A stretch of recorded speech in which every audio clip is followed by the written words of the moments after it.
Bom dia, pessoal. Vamos começar, já estamos meio atrasado. E primeiro vamos dar um aviso aí. Até meio-dia o pessoal retirar liberar os quartos lá. Quem não vai ficar hoje, né?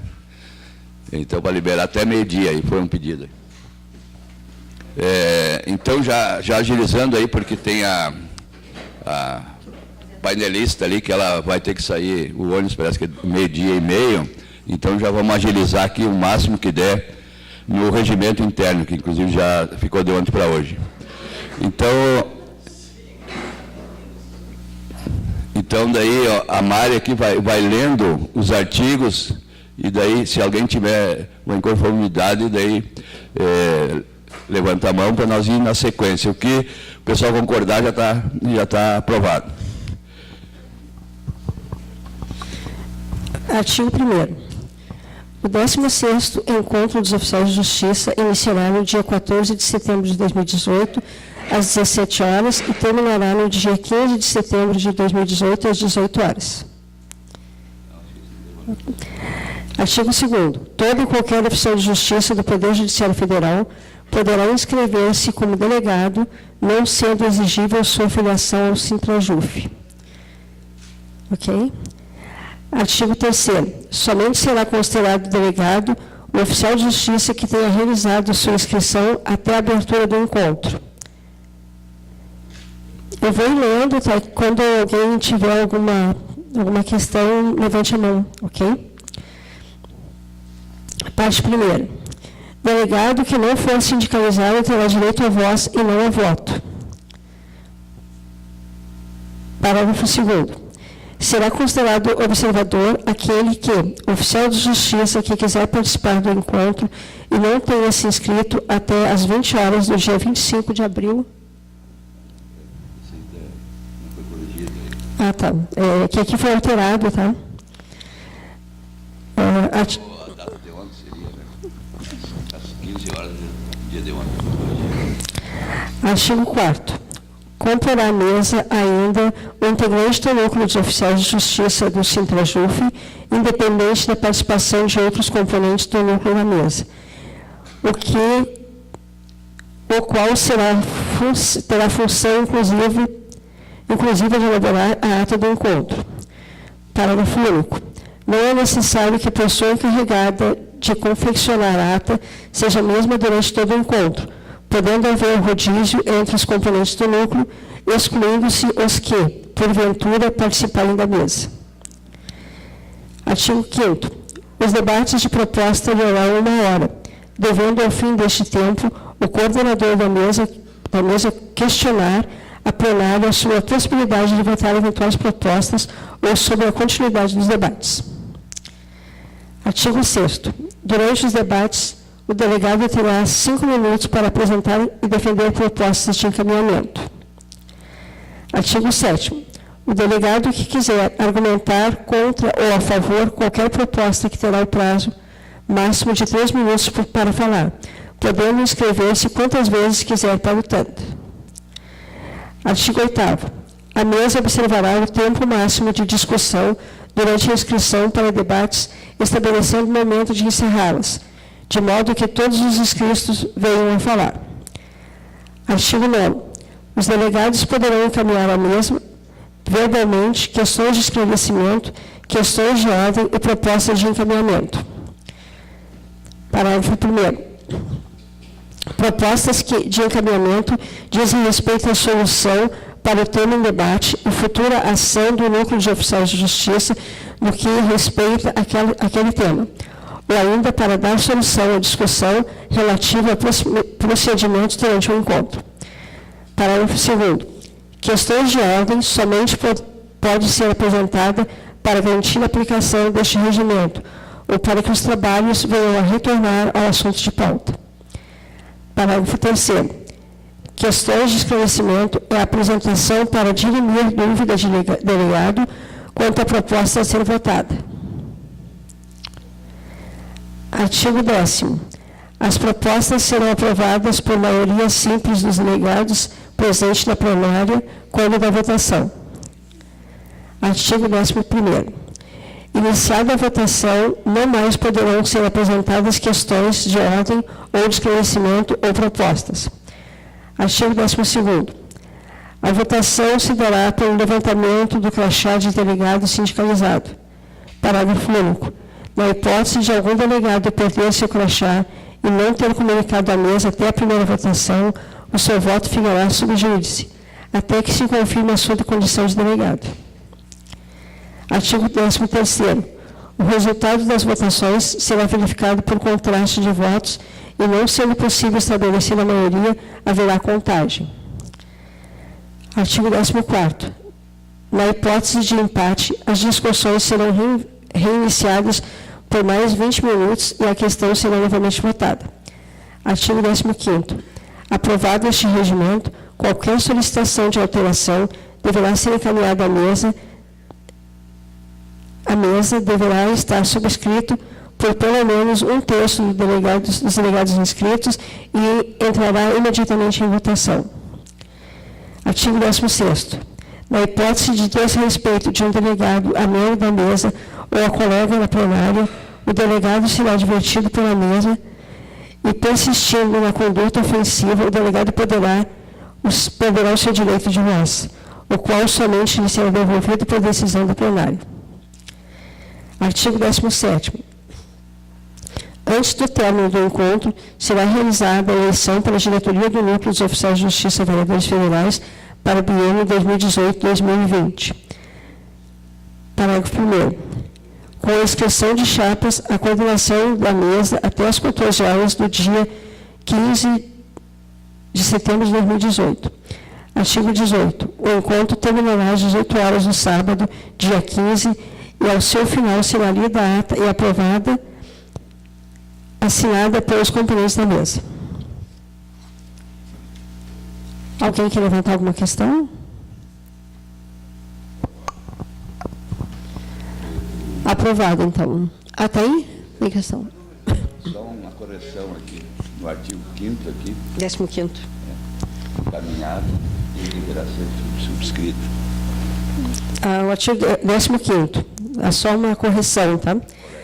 Aprovado este regimento, qualquer solicitação de alteração deverá ser encaminhada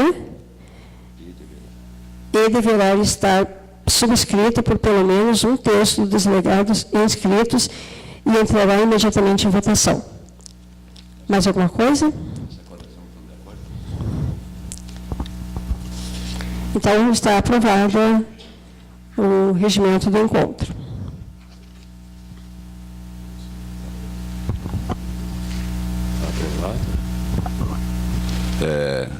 Aprovado, então. Então, vou passar agora para o colega Osmar para chamar a palestra. Bom dia, colegas.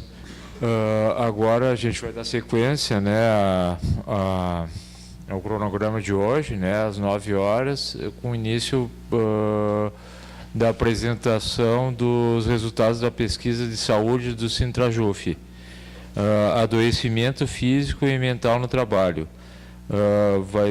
Essa apresentação vai ser feita pela doutora Maite Raya Amazahai, psicóloga, mestre em Psicologia Social Institucional e doutora em Psicologia pela URGS, professora da Universidade Federal de Ciências da Saúde de Porto Alegre e uma das coordenadoras da pesquisa de saúde do Sintrajuf RS.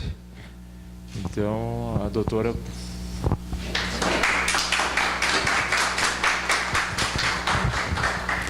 Bom dia, obrigada.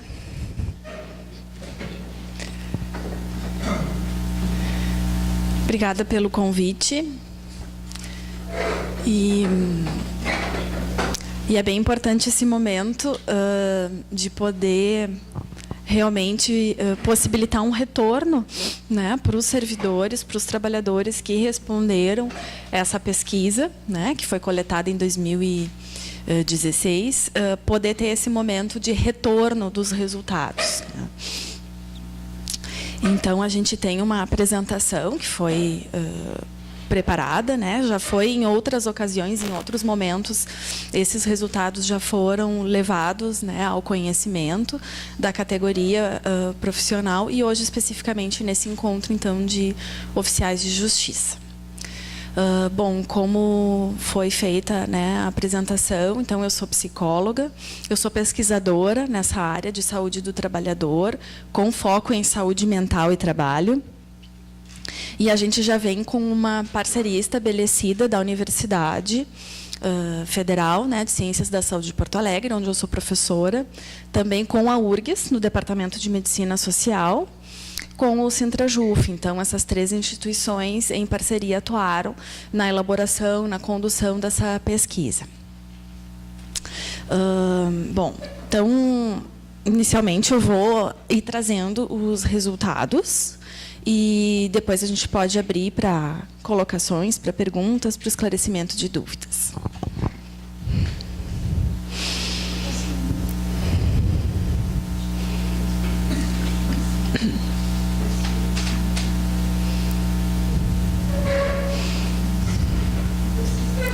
Bom, aqui um pouco dos dados gerais de quem respondeu essa pesquisa. Foram 2.144 servidores do Judiciário Federal do Rio Grande do Sul que responderam. Ali a gente tem a distribuição da faixa etária das pessoas que responderam, né, com uma média de quase 43 anos de idade, uma distribuição entre homens e mulheres relativamente equilibrada, um pouco mais de mulheres, 53,4%. Em relação à cor da pele, 93% são de cor branca. Enquanto a religião, a gente tem, né, 40% de católicos, mas 32% afirmaram outras religiões e 26% afirmaram não possuir religião. Quanto ao estado civil, a maioria é casada ou tem uma união que se equipara a isso, né, uma união estável, uma situação conjugal, enfim. Orientação sexual, 97% se disse heterossexual. 99,2% se identificaram como sendo cisgêneros, ou seja, são pessoas que se identificam com, por exemplo, as pessoas que têm o sexo biológico feminino se identificam enquanto mulheres, e vice-versa, né, no caso dos homens. E 9% responderam ter alguma deficiência física. Então, aqui é só para ter um pouco o panorama em relação a esses dados assim mais demográficos, de como que se compôs a amostra das pessoas que participaram. Às vezes demora um pouquinho para descer aqui, vamos ver.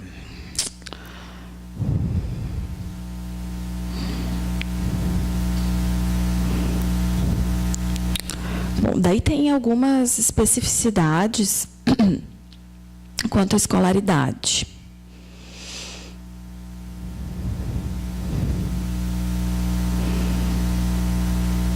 A escolaridade, que já se imaginava que seria alta, porque os servidores do Judiciário Federal já ingressam, né, nos concursos com uma alta escolaridade.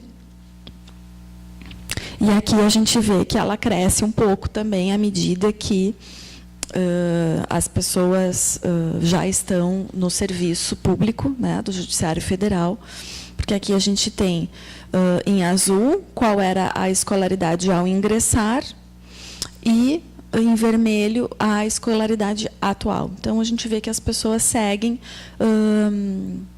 estudando, né, seja no nível superior, seja em pós-graduação. Vejam que cresce bastante o nível de estudos no pós-graduação. Então, isso, na verdade, só para confirmar empiricamente com a pesquisa algo que a gente já imaginava, né, de se tratar de uma população altamente escolarizada e que segue se especializando. Quanto à distribuição de homens e mulheres nos diferentes setores, né, do judiciário. Então, a gente, aqui no total, são aqueles percentuais que eu já tinha apresentado no primeiro slide, né, com 53% de mulheres. Mas, se a gente analisar por Justiça Federal, Eleitoral e do Trabalho, tem pequenas variações, mas não muda significativamente. Então, só para garantir que a gente teve, né, essa distribuição equitativa em todos os setores da Justiça. Aqui a gente tem a distribuição da amostra por área, ou seja, primeiro grau, né, e segundo grau. Então, a gente tem aqui 51% em azul, área judiciária do primeiro grau. Aqui, a atividade principal, a gente tem um predomínio, né, de 68% dos trabalhadores que responderam trabalhando com processos virtuais. Na verdade, aqui a pessoa não quer dizer que ela faça apenas uma destas atividades. Elas podem ser concomitantes, mas a pergunta era a atividade principal. Então, 13% trabalhando ainda com processos físicos e 21% atividades não judiciárias, ou seja, atividades meio e de suporte e de apoio à atividade fim do judiciário. Aqui, para vocês terem uma ideia de como foi avaliada a organização do trabalho. Porque há uma pesquisa de saúde em que a gente avaliou a saúde propriamente dita, entendendo essa saúde como física e mental. E a gente avaliou as condições de trabalho, o contexto do trabalho propriamente dito, para poder fazer, verificar de que maneira e como as condições de trabalho se relacionam com esses desfechos, com esses eventuais problemas, entre aspas, de saúde, com o eventual sofrimento, com o eventual adoecimento dos trabalhadores, né? Então, porque quando se pensa em estudos na área de saúde do trabalhador, não basta a gente perguntar e investigar apenas os desfechos, ou seja, perguntar apenas pela doença, perguntar apenas pelo sofrimento. A gente tem que perguntar também como é que esse trabalho acontece, como é que esse trabalho está organizado, quais são as condições em que esse trabalho se realiza, as eventuais pressões que acontecem nesse trabalho, para daí a gente poder verificar posteriormente se um trabalho que tem mais pressão, ou um trabalho que tem determinadas características, se ele vai se relacionar com esses desfechos mais negativos na saúde, seja saúde física e mental, até porque a gente vai entender que as expressões clínicas desse adoecimento podem ser no corpo, podem ser no psiquismo, mas a gente é uma pessoa só, né? Então, um adoecimento físico pode estar relacionado com um sofrimento psíquico e vice-versa. Então, entendendo aí a saúde de um ponto de vista integral, como um corpo único, que é mente e corpo somos uma unidade, né? A gente separa didaticamente e para poder mensurar essas condições clínicas que expressam o sofrimento. Então, nessa linha de poder entender como que era esse contexto de trabalho, foi aplicado um questionário padronizado que avaliou essas 3 dimensões que vocês estão vendo aí. As condições de trabalho, a organização do trabalho e as relações de trabalho. As condições de trabalho avaliaram os aspectos mais objetivos do trabalho. Por exemplo, as condições de ambiente físico, aí é poder pensar realmente em questões de temperatura, de iluminação, a questão do ruído, a qualidade do ar, coisas nesse sentido, as ferramentas que as pessoas têm à disposição para executar o seu trabalho, os equipamentos. E aí, indo para a organização do trabalho, aqui à direita, a gente tem, na verdade, um outro tipo de elementos que diz respeito ao processo de trabalho propriamente dito. Como é que esse trabalho está organizado em termos de tempo, em termos de qual é a natureza dessa atividade ocupacional, o que envolve esse trabalho, em termos de conteúdo, exigências físicas, exigências mentais para a execução desse tempo, quais são as regras que ditam tudo isso, o tempo em que essa atividade tem que acontecer, os prazos, e a maneira como os resultados desse trabalho vão ser cobrados, como que esses resultados serão avaliados, né? Então, é uma dimensão muitíssimo importante, inclusive do ponto de vista da saúde mental, né? Porque os ritmos e os controles sobre o trabalho, né, que as pessoas executam está aí nessa dimensão da organização do trabalho. E, por fim, as relações de trabalho, que é o item que está ali embaixo, ele deriva diretamente dessa organização do trabalho, né? As relações de trabalho, neste caso, dizem respeito tanto às interações hierárquicas, ou seja, aquilo que é recebido de instâncias superiores, de gestores, de chefias, de coordenadores, como também tem a ver com as relações horizontais, ou seja, a qualidade, o tipo e a qualidade de interações estabelecidas entre pessoas que são iguais a mim, numa determinada organização. Os meus colegas de trabalho, os meus companheiros, os meus pares, as pessoas que executam ou que estão no mesmo nível hierárquico do que eu, né? E também tem a ver com as interações externas, ou seja, sempre que toda atividade profissional tem algum tipo de interação com algum público atendido, com a sociedade, com clientes, com, enfim, pessoas atendidas em alguma instância, em alguma medida, também fazem parte dessas relações de trabalho, tá? Então, essas 3 dimensões foram avaliadas.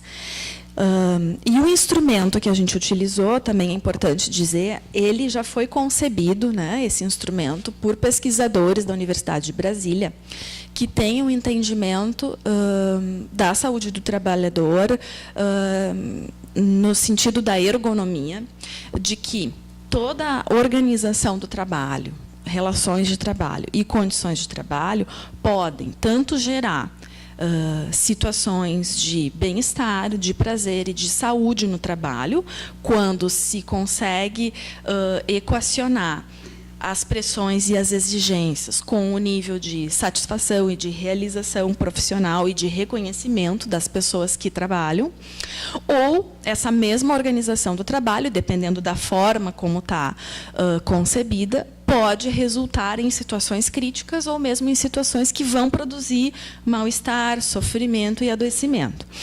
Então, a avaliação desse instrumento já foi desenvolvida no sentido de nos dar parâmetros que indicam em que medida cada uma dessas dimensões está para a produção de bem-estar ou de mal-estar no trabalho. E é isso que eu vou mostrar agora com os resultados da pesquisa. E, a partir daí, o que a gente pode pensar em termos desses resultados.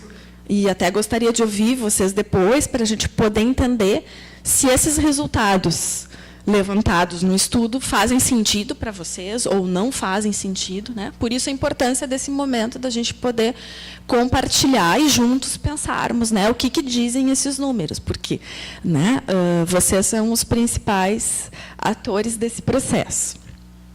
Então, aqui a gente tem por cada uma das dimensões que eu apresentei.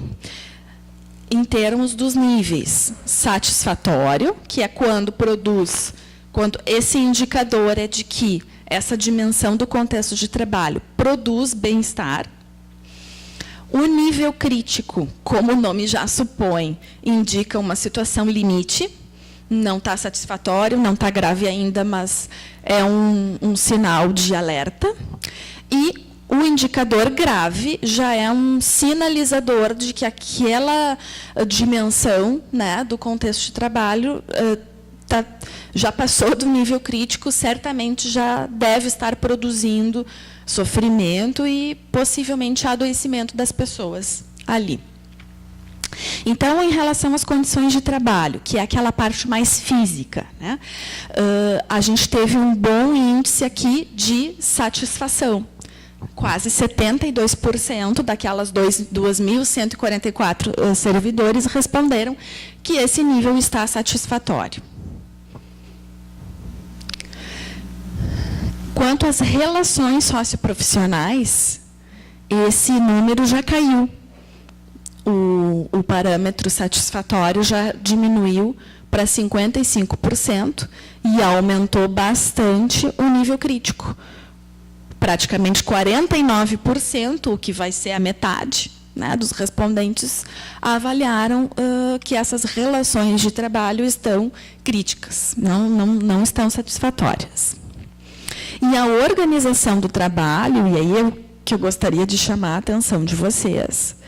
Vejam que é quase tudo vermelho aqui, ó. Se a gente somar o crítico, 63,5%, e o grave, 27,5%, a gente tem que apenas 9% dos servidores que responderam a essa pesquisa avaliaram a organização do trabalho como sendo satisfatória.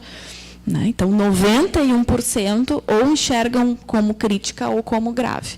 E isso é um dado muito importante, porque, retomando o que eu mencionei na introdução, a organização do trabalho é aquela dimensão que está diretamente ligada ao adoecimento, em especial o adoecimento mental, o adoecimento psíquico. Então, é muito importante que a gente possa olhar para esse resultado e pensar o que está acontecendo com essa organização do trabalho que, enfim, tem produzido esse tipo de percepção por parte dos servidores.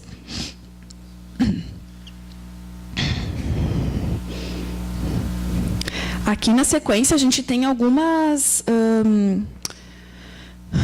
detalhamentos de como esses resultados aconteceram, considerando os diferentes tribunais. Eu não sei se vocês conseguem enxergar, mas aqui à esquerda é o eleitoral, aqui é o militar, aqui é o TRF, aqui é a Justiça Federal e aqui à direita é a Justiça do Trabalho. Então, olhando esses índices, nós vemos que a Justiça do Trabalho é que tem um índice mais grave aqui na organização do trabalho. Comparando, né, com todos os tribunais, o do trabalho é onde a gente tem 31,5% da organização do trabalho percebida como grave pelos seus servidores. Seguido pela Federal, pela Justiça Federal, quase 30% também. Nas condições de trabalho, aqui embaixo, nessa parte aqui do meio, é aquela que foi melhor avaliada, é aquela dimensão melhor, porque é aquela que diz respeito aos aspectos mais físicos. Tá? Então, a gente tem aqui a maior satisfação, o maior índice de satisfação é de 87% no TRF. Né, onde as pessoas estão mais satisfeitas em relação às condições físicas de execução do trabalho. E a pior seria na Justiça Eleitoral. E aqui no índice de baixo, descer para vocês enxergarem melhor, das relações socioprofissionais. Opa! Ai, é difícil controlar esse mouse aqui. Das relações socioprofissionais.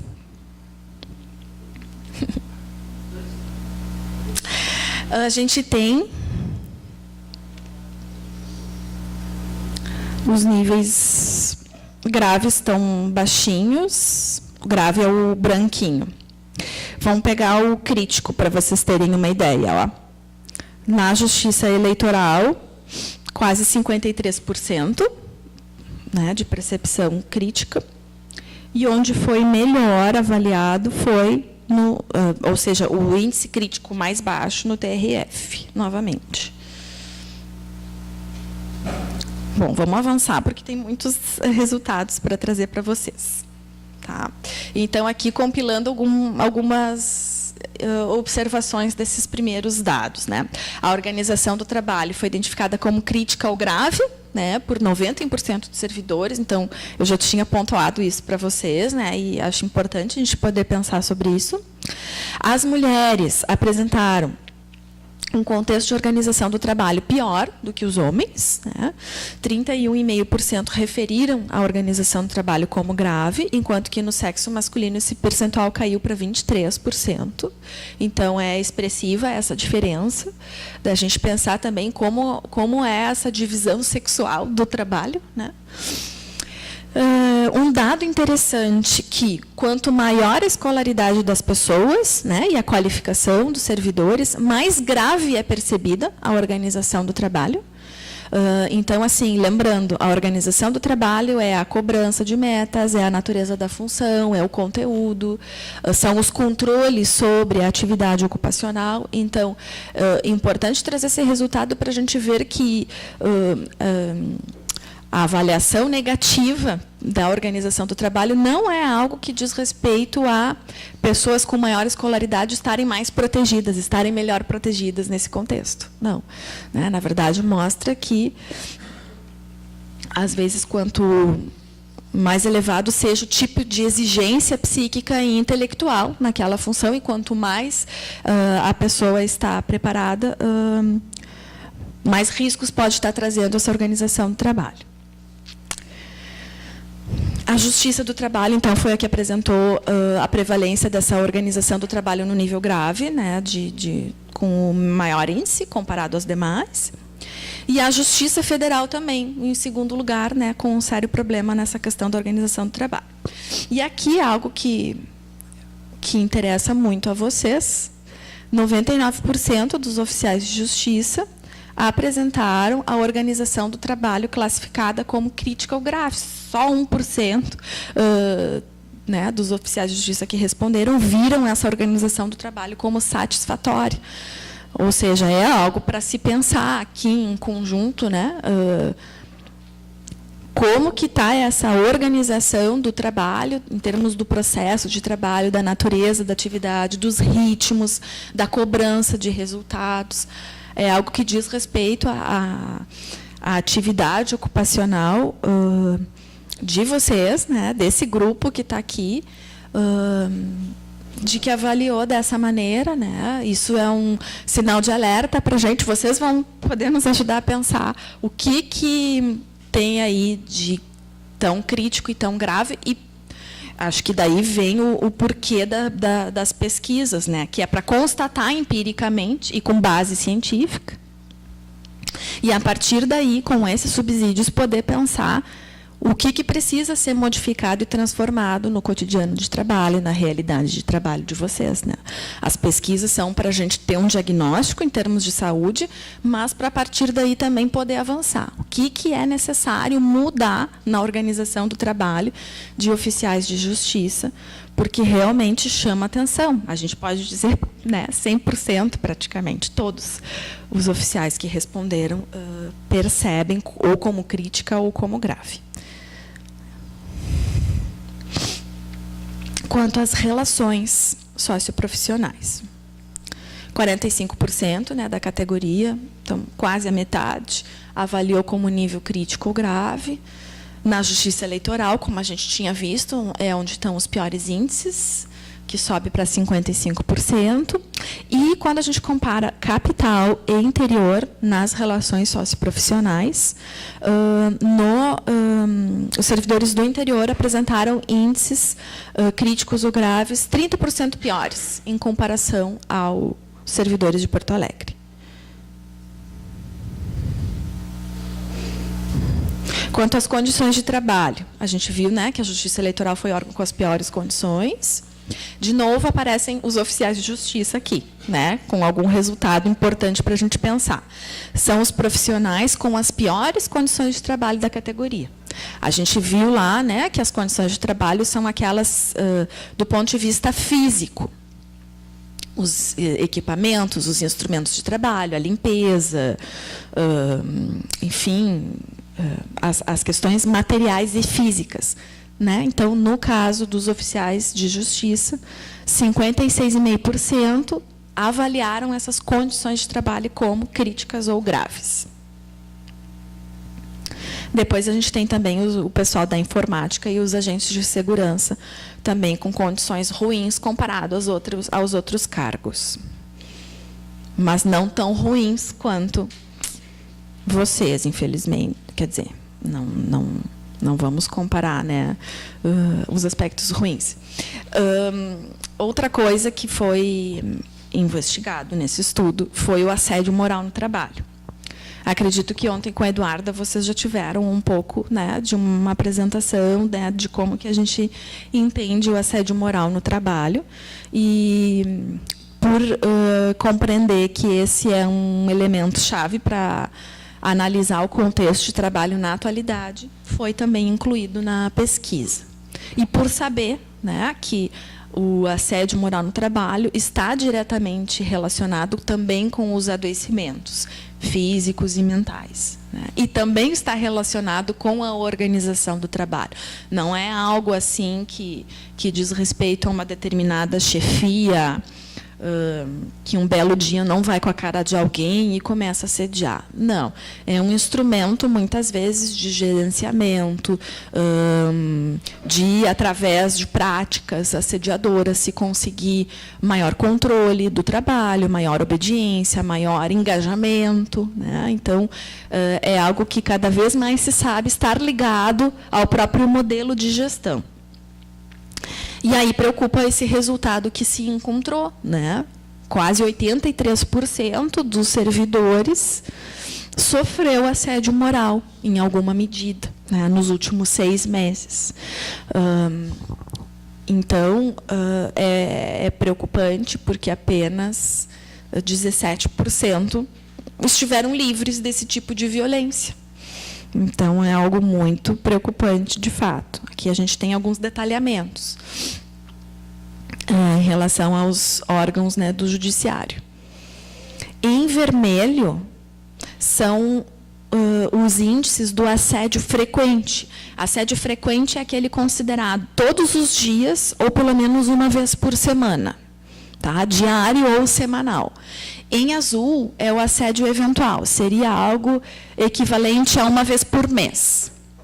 E embaixo o cinza é que nunca sofreu o assédio, tá? Então a gente tem aí, comparado por justiça, né? Aqui na justiça militar e nesta aqui, na terceira, que é a eleitoral, a gente tem 70% de assédio eventual, esse de uma vez por mês.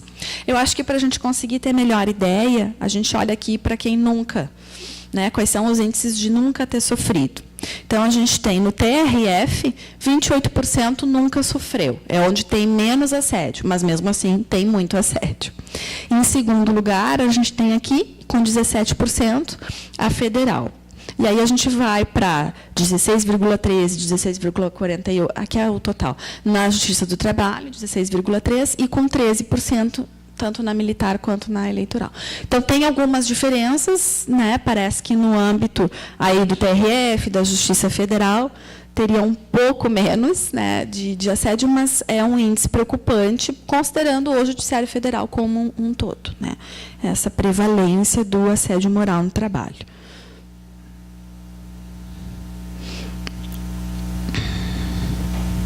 E os servidores mais jovens e com maior escolaridade foram os mais propensos a sofrerem esse assédio moral. E esse resultado é interessante, porque vai ao encontro de resultados encontrados em outros estudos no Brasil e também em estudos internacionais, que eles têm apontado que, quanto mais jovens as pessoas, os trabalhadores, mais assédio sofrem. Talvez, uma das hipóteses que se tem é de que, por fazer parte de gerações que chegam recentemente no mercado de trabalho, não conseguem fazer a crítica de algumas situações abusivas e de violência e já tomam essas situações como fazendo parte, como sendo normais. É esse o entendimento que se tem tentado fazer para entender, né, de por que os jovens estão mais expostos ao assédio. Na comparação, então, com os órgãos do judiciário, na Justiça do Trabalho, foi a maior prevalência do assédio frequente, né? Quando a gente vê os cargos, os analistas têm 40% mais prevalência quando comparados aos técnicos judiciários. Não teve diferença entre homens e mulheres na prevalência do assédio, e isso vai ao encontro também de outros estudos, porque quando se começou a estudar o assédio moral no trabalho, muitos estudos, internacionais inclusive, verificavam que as mulheres estavam mais expostas ao assédio, e pode ser que isso seja realidade em alguns contextos. Mas, assim como este estudo que a gente fez, como outros estudos recentes, têm mostrado que dá igual para homens e mulheres a incidência do assédio, mostrando muito, talvez, né, isso reforça a nossa hipótese de pensar o assédio não como algo necessariamente marcado com esse viés de gênero, mas como algo que é direcionado a todos, né, como um instrumento, de fato, de gerenciamento das relações de trabalho, de organização do trabalho. E quanto maior a escolaridade, maior a prevalência de assédio moral. E por que isso, né? Também tentar entender como que se associa, como assim pessoas mais escolarizadas, mais que a gente espera ter um senso crítico maior, né? Como assim mais expostas ao assédio? Justamente porque o assédio ele é aquela violência que acontece de maneira absolutamente sutil, velada, e que as pessoas não se dão conta que aquele assédio, que aquilo é um assédio, num primeiro momento. Isso só vai ser visto lá adiante, né? Então, isso vem também ao encontro de todos os estudos que a gente tem tido, nacionais, internacionais, né? O assédio tem sido algo muito estudado, em que mostra que quanto mais a categoria profissional é uma categoria qualificada, escolarizada, mais a gente encontra o assédio em comparação a outros tipos de violência. Porque a violência, entre aspas, ela tem que ser praticada de uma maneira mais velada, mais sutil, realmente, né, diferentemente de outros órgãos ou de outras categorias, outros contextos de trabalho, em que a violência, de repente, vai ser mais explícita, os abusos vão ser mais caricatos, vão ser situações mais visíveis de violência, né? Então, quanto mais se sobe na hierarquia de uma organização, ou quanto mais escolarizada é uma categoria, mais vai acontecer o assédio.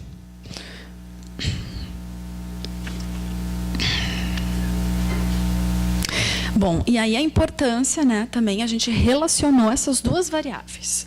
Contexto de trabalho, que foi visto lá no início, que está em níveis críticos e graves, né, com assédio moral. A nossa pergunta é: existe associação entre assédio moral no trabalho e contexto de trabalho, pior ou melhor? Existe essa relação? Então, a gente foi fazer as análises e comprovou que sim. A gente já imaginava, né?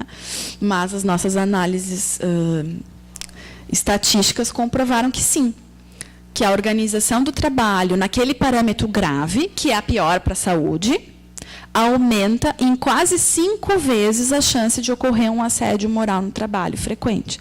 Então, aí, né, estamos afirmando, né, a gente conseguiu confirmar essa hipótese do assédio moral não ser algo do indivíduo, da personalidade, de quem assedia ou de quem é assediado, e sim algo que está ligado ao trabalho, à organização do trabalho, né, porque quem tem essa organização do trabalho grave tem 5 vezes mais chance de sofrer assédio moral. E, quando a gente analisa as relações socioprofissionais, essa chance aumenta ainda mais. 6,53 vezes mais chances de ocorrer o assédio. E, claro, é natural, porque o assédio ele vai se expressar justamente nas relações de trabalho, né, entre as pessoas. Seja entre pessoas que ocupam o mesmo nível, os colegas, seja quando há uma relação hierárquica envolvida. E mesmo nas condições de trabalho, que é a qualidade da luz, da temperatura, a mesa, os deslocamentos, toda essa coisa física do trabalho, que pretensamente é algo mais distante, né, do assédio, mas também, né, o assédio moral dobra as chances de se desenvolver quando essas condições de trabalho são críticas e graves. Tentamos, né, ver a questão do assédio ligado à cor da pele, etnia e à idade. Então, confirmamos algo que a literatura internacional já vinha apontando, né? Daqueles que se autodeclaram pretos, pardos, indígenas e asiáticos, 21% afirmam já ter sofrido o assédio. Então, um pouco mais alto esse índice em relação a servidores com a cor da pele branca, que a prevalência foi de 16%. E, quanto à faixa etária, até 35 anos são os que mais sofrem, como eu já tinha comentado. Bom, um outro item analisado na pesquisa foi o sofrimento mental, né, o sofrimento psíquico, que foi avaliado por um instrumento que se chama SRQ-20, que é utilizado em muitos países, porque ele foi desenvolvido pela Organização Mundial da Saúde, e ele nos permite ter uma avaliação que a gente pode comparar, né, com qualquer pesquisa de qualquer país, e a gente pode comparar os dados com a população em geral, porque existem estudos que utilizaram esse instrumento com a população em geral e com populações específicas de trabalhadores. Então, de acordo com esse resultado, a gente teve que 27%, né, dos servidores apresentaram transtornos mentais comuns. O que são transtornos mentais comuns? São sintomas depressivos, ansiosos ou de adoecimentos físicos, que não necessariamente já é uma depressão propriamente dita, já é um transtorno de ansiedade propriamente dito, mas são sintomas que, se não tratados, e em médio prazo e em longo prazo, poderiam ou podem evoluir para adoecimentos mentais graves, de depressão, de ansiedade, entre outros quadros, né?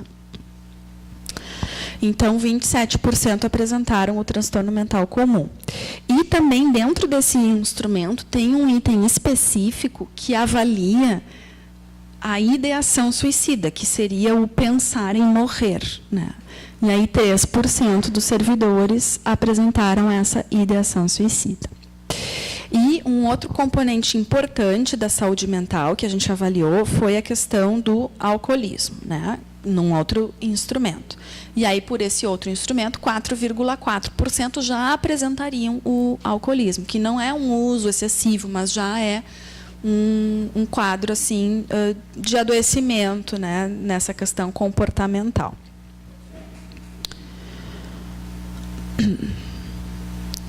Quem trabalha no interior, esse é um dado importante, apresentou, né, 2 vezes mais chance da ideação suicida. E isso tem a ver com os resultados, né, de suicídio no Rio Grande do Sul, que tem apontado as regiões, algumas regiões específicas no interior do estado com maior prevalência, né, de suicídio.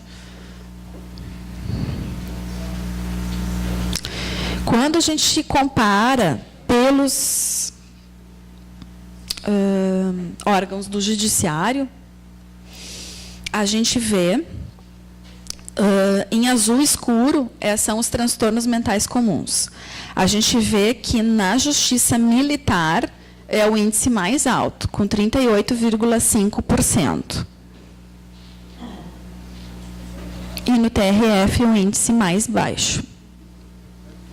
Por cargos, e aqui interessa pensar o coletivo dos oficiais de justiça, 37,5%. Então, olhando a categoria como um todo, né, o dado geral era 27%. Quando a gente pega só o cargo dos oficiais, sobe para 37,5%. Então, aumenta significativamente. E já sobe em relação à população em geral, porque os resultados desse instrumento na população em geral variam entre 15% e 25%. Então, aí já está um pouco acima.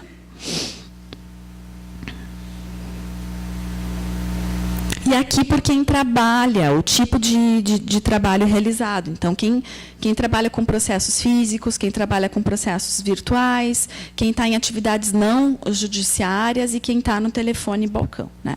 Então, os processos físicos e virtuais apresentaram aí em conjunto os maiores índices. Eu não sei, o pessoal da mesa me ajudem a controlar o tempo para a gente só não se perder, né, no tempo. Adoecimento mental e contexto de trabalho, né? Então, olha só que importante esse resultado. O fator mais fortemente associado à ideação suicida, aumentando em 6 vezes a ideação suicida. Ou seja, não é tanto faz o tipo de trabalho ao que eu estou exposto.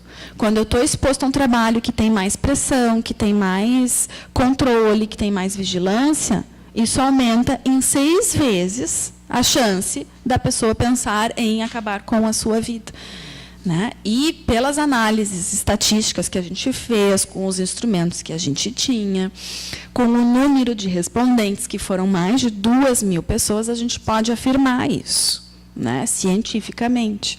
Então, não é um resultado assim ao acaso, não é uma coincidência, né? Então, esse tipo de resultado é muito importante para demonstrar essa forte relação entre o contexto de trabalho e que elementos do contexto de trabalho, nesse caso, a organização do trabalho, as relações socioprofissionais, melhor dizendo, né, com o aumento da ideação suicida. Então, isso é muito importante. E também a qualidade dessas relações socioprofissionais, nesse caso, a qualidade ruim, porque a gente está falando das relações socioprofissionais percebidas de maneira grave, também aumenta a dependência do álcool, em 4 vezes aumentando esse desfecho de saúde. Aqui, dados específicos dos oficiais de justiça. Tá?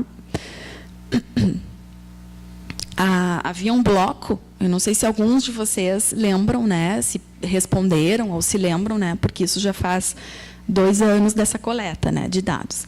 Mas tinha um bloco de questões específicas para quem é oficial de justiça, porque a gente entende que há particularidades e especificidades no exercício da função de oficiais de justiça, diferente de quem fica o tempo inteiro trabalhando na frente de um computador, enfim, né. Então, aqui estão algumas respostas a esse bloco específico de perguntas. Foi perguntado sobre a ameaça no exercício dessa função, né? 77,4% responderam que se sentiram, em algum momento, ameaçados no exercício da sua função de oficiais. É muito alto, né? Porque são 2/3. 40, aqui no computador se vê muito bem, mas na projeção aqui a cor vermelha não se enxerga muito bem. Isso, mais de 2/3. 45,7%, aí quase a metade, né, não recebem explicações do porquê das ordens e das decisões importantes, né? Então, aqui é um dado interessante também, porque não há uma participação efetiva, né, nas decisões daquilo que diz respeito diretamente à sua função. Mais da metade, aqui, 61,5% tiveram algum bem seu particular, roupas, moto, automóvel, telefone, etc., danificado no exercício da função. Aqui, quase todo mundo, 96,8%, não tiveram esses prejuízos ressarcidos ou indenizados pela administração. 85,4% não se sentem seguros durante o exercício da sua função. E essa segurança é tanto a segurança física quanto a mental. E, como eu já tinha dito, 38,5% apresentaram a prevalência de transtornos mentais. Eu vou puxar aqui uma outra apresentação que tem mais algumas informações específicas do cargo de oficial de justiça. Aqui, 57% fazem uso do celular particular para desempenhar as suas atividades de trabalho. Tá, isso aqui é... Que bom! Viram como é importante... Exatamente. Então, aqui, ó, perguntas específicas. A maioria dos diretores de vara procura a sua colaboração quando existem decisões que influem no cumprimento do mandado? Em 46,8% dos casos, nunca. Mas 45%, quase sempre. Então, a gente vai tendo um pouco um equilíbrio assim, nas respostas. Mas a gente quer chamar atenção para o número daqueles que nunca, né, são solicitados a considerar, né, a sua opinião. A maioria dos diretores de vara explica o porquê das ordens e das decisões importantes. De novo, né, 45% nunca. Você se sente respeitado pela maioria dos diretores de vara? Aí aqui, né, essa sensação de respeito, ela está grande. Que bom que alguns resultados são positivos. Os bons resultados alcançados por você em seu trabalho são reconhecidos pela instituição? 44% nunca. Né? Quase sempre, 56%. 52 pessoas responderam que sim.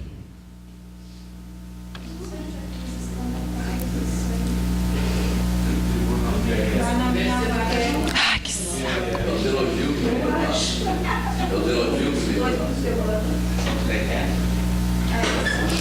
A gente não tem aqui essa estratificação de... Podemos fazer, se vocês acham isso interessante, a gente pode... Acho que é um dado importante. A gente pode ir atrás, a gente tem como ir atrás disso, para entender melhor.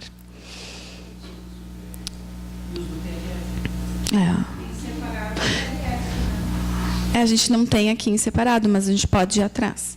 Então, a gente tem quase sempre 0, quase sempre 52. Afinal, é 0 ou 52? Aqui? Não. É às vezes, quase sempre ou sempre. É sempre aqui.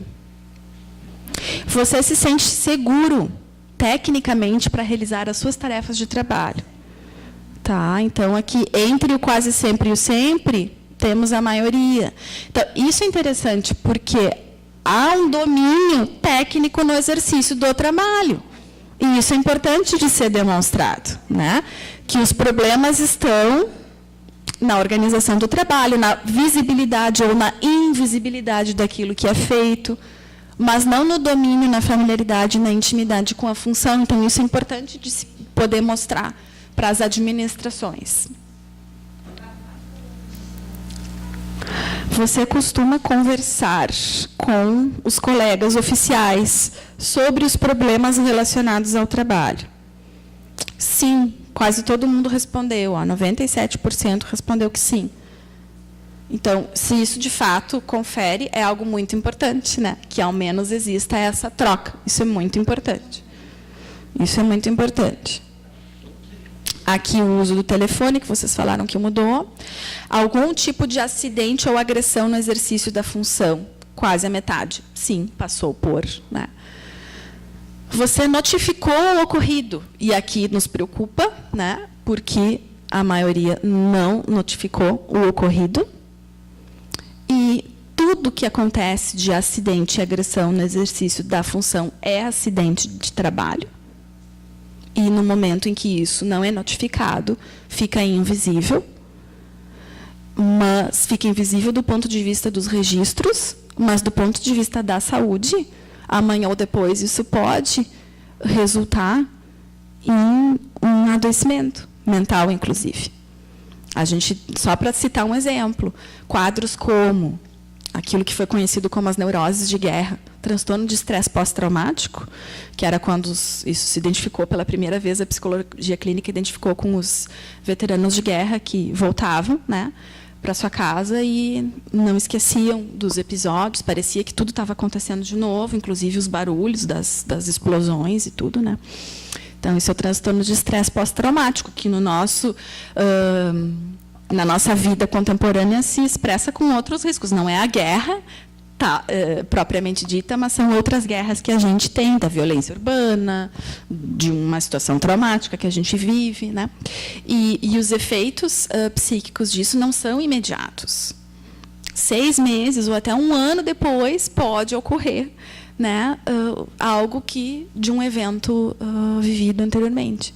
Então, se a gente não tem o registro de um acidente, de um trauma, de uma doença acontecido no trabalho, fica mais difícil de depois, futuramente, fazer esse nexo, né, entre os eventos. Você se sentiu ameaçado no exercício da função, então é aquele dado que a gente tinha visto, 77%. Sofreu violência física ou violência física no exercício da função, 90% responderam que não.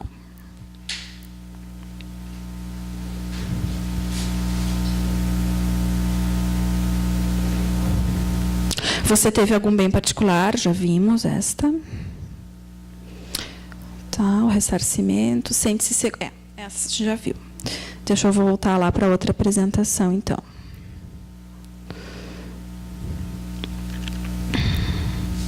Aqui, importante de ver, eu já tinha mostrado a associação entre o assédio moral e o contexto de trabalho. Aqui, vendo a associação entre assédio moral e esse adoecimento mental, né? E aí mostra a forte associação, né? Aumentam as chances de adoecer psiquicamente aquelas pessoas que sofreram o assédio. Aqui a gente tem, ó, TMC, transtornos mentais comuns. Então, em azul é quem nunca sofreu assédio. Então, a gente tem 10% de prevalência.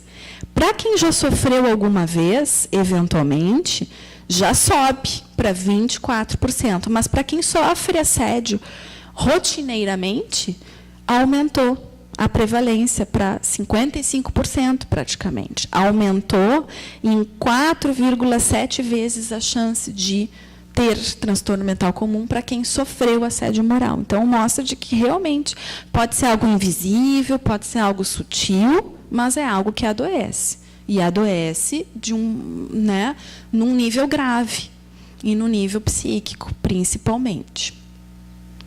A ideação suicida, que IS é a ideação suicida, ou seja, pensar em acabar com a própria vida, né? Também está relacionado com o assédio, né?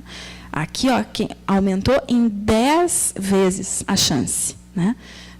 Quem sofre rotineiramente aumenta em 10 vezes a vontade de acabar com a própria vida.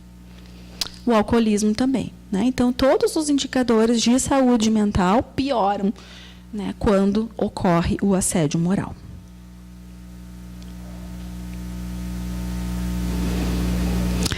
Algumas questões relacionadas a dores físicas foram incluídas no estudo, né? E aí, praticamente a metade dos servidores tem dores osteomusculares, frequentemente nos membros superiores, que é um outro resultado importante também, né? E a gente sabe que esse adoecimento físico muitas vezes ocorre concomitante ao sofrimento psíquico. Não quer dizer um ou outro, às vezes, né, as coisas estão juntas, né? Quanto a questões oftalmológicas, né, 90% apresentam sintomas oculares.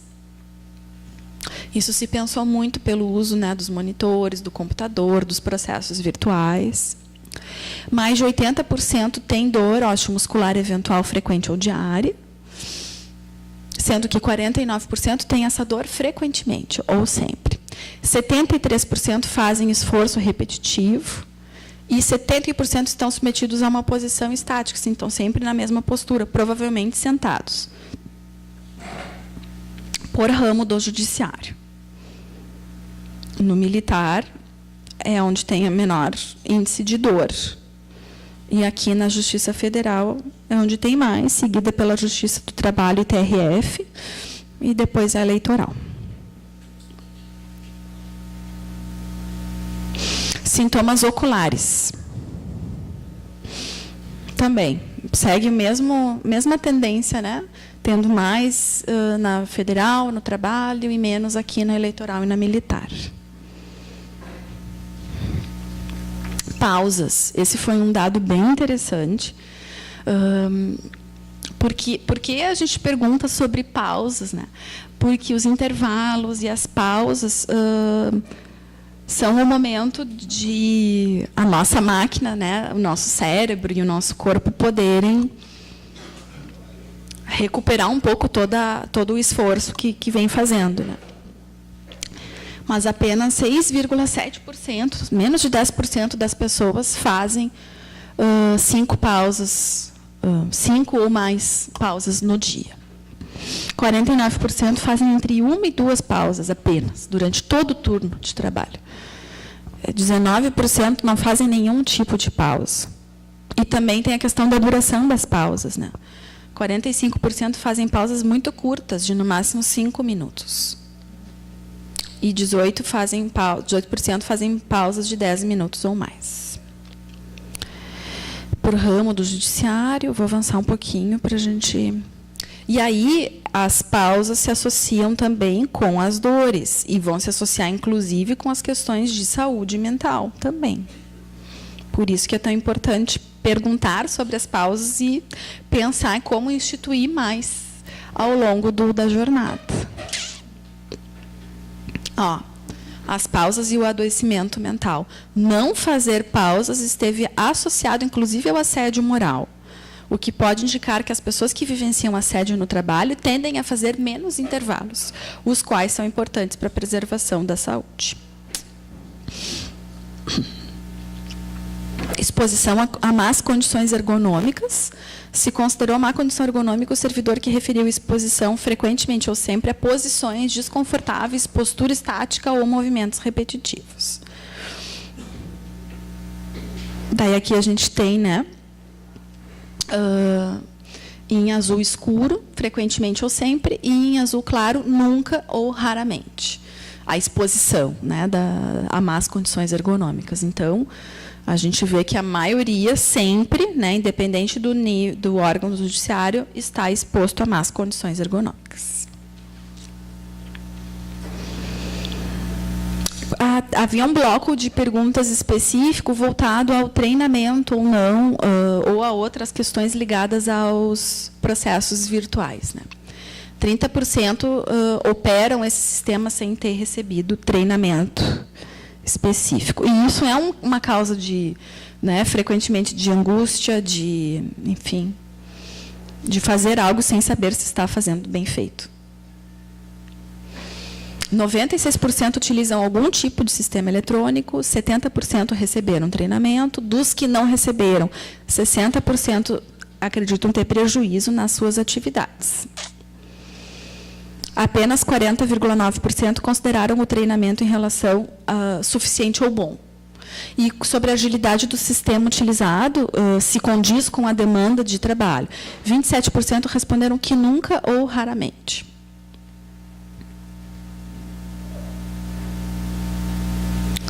Frequência de irritação com o sistema. 81% já tiveram aborrecimento com entraves do sistema, né? 52% consideram que a sua demanda de trabalho é alta ou muito alta com o sistema. 63% atribuem o aumento da demanda de trabalho ao sistema. Por que tantas perguntas sobre o sistema, né? Porque é uma mudança na forma de organização do trabalho, e a gente precisa entender como é que isso está impactando as pessoas, né? O PJE foi o sistema eletrônico que evidenciou maior prevalência de assédio entre os servidores. Também a gente foi vendo se encontrava alguma relação, né? E o EPROC, embora ainda com alta prevalência de assédio, apresentou números 30% menores. Provavelmente isso tem a ver com o modelo de organização do trabalho no tribunal, que usa um ou outro sistema, né? Algumas questões específicas sobre pessoas com deficiência, porque é importante, né, a gente poder dar atenção especial a esse coletivo, né, de pessoas que no caso dos participantes é 9%, não sei na categoria propriamente dita se é maior ou menor esse índice, né, mas pessoas com alguma deficiência visual foram 54%, com amputações, deformidades, paralisias 28%, com surdez 20%, ou deficiências auditivas, né? E outros tipos de deficiência 4%. Daí a gente tentou ver assim, a relação entre pessoas com deficiência e adoecimento mental, e aumenta o índice para quem, né, tem deficiência, aumenta o índice de adoecimento mental. Bom, basicamente é isso, né, que a gente fez. Assim, como vocês viram, foram muitos dados levantados e cada um deles pode ser detalhado e destrinchado para melhor entender a realidade. Então, aqui é uma apresentação geral, com algum recorte de questões específicas, né, dos oficiais de justiça. Acredito que esse tipo de diagnóstico ele é muito importante para que a gente possa ter bases científicas e não apenas empíricas. Eu acho que o pessoal está adoecendo, eu acho que as pessoas não estão aguentando, que muitas vezes é uma sensação e é uma percepção que a gente tem, mas um diagnóstico feito por uma pesquisa científica vai poder realmente nos dar mais elementos, subsídios para dizer sim, está adoecendo, não está adoecendo. E esse adoecimento é relacionado com o quê? Da organização do trabalho, né? Então, esse tipo de diagnóstico, além dessa devolução para a categoria profissional, poder se apropriar, né, e levar ao conhecimento das instâncias nas administrações, poder negociar mudanças e melhorias na organização do trabalho. Também a gente tem produzido, a partir daqui, trabalhos científicos que a gente vem apresentando em congressos nacionais e internacionais, né? E essas informações circulam entre outros pesquisadores da área, né? Então, através dessas apresentações em congressos, equipes de outros estados têm se interessado em estudar também, né, a saúde dos servidores do judiciário. E, por fim, a publicação de artigos científicos resultantes, né, desses, a gente transforma alguns recortes em artigos científicos que venham a ser publicados em revistas, né, indexadas, nacional, internacionalmente. Isso vai poder ser um respaldo importante para ações coletivas, para ações individuais, seja num trâmite administrativo de negociação, seja, eventualmente, em demandas judiciais que necessitem ser pleiteadas, enfim, né? Então, quando se tem uma base científica com artigos publicados, né, os juízes, os magistrados que pegam esse material e veem, puxa, não, isso aqui foi um estudo que já comprovou, né? Então, só assim para dar um retorno para vocês de como esse tipo de diagnóstico é importante, né? E, eu não sei se vocês sabem, acredito que sim, atualmente há uma outra pesquisa nestes moldes em aberto para a categoria responder. Algumas questões são iguais, outras foram acrescentadas, né? E aí eu peço a colaboração de vocês para responderem e multiplicarem isso junto aos colegas de vocês, avisarem que essa pesquisa está sendo coletada neste momento, porque o diagnóstico de 2016, ele precisa ir sendo atualizado, para a gente poder ver, bom, o que mudou, o que se mantém, o que piorou, o que melhorou, né? E, do ponto de vista assim, da saúde do trabalhador, é muito importante a gente ir vendo, ao longo do tempo, esse adoecimento da categoria, né? E isso vai nos dando dados mais robustos para a gente poder confirmar ou não essas hipóteses do trabalho como sendo base, como sendo um elemento-chave desse sofrimento e desse adoecimento, né? Então, só para reforçar um pouco assim para vocês de por que agora a gente está com essa outra pesquisa em andamento, pedi a colaboração e agora me coloco à disposição para a gente poder esclarecer dúvidas e ouvir vocês também um pouco. Obrigada.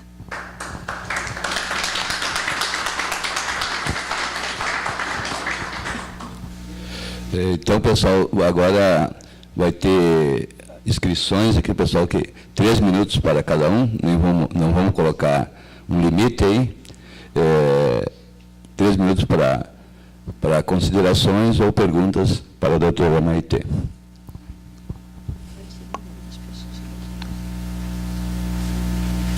Quem vai se inscrever?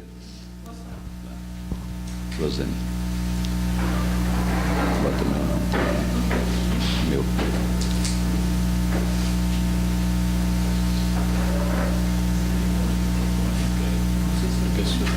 Lá, pega lá. Mas aí o senhor vai ter que responder depois. Lá em cima tem. Vê se está ligado. Então a Rosane já pode começar. Alô.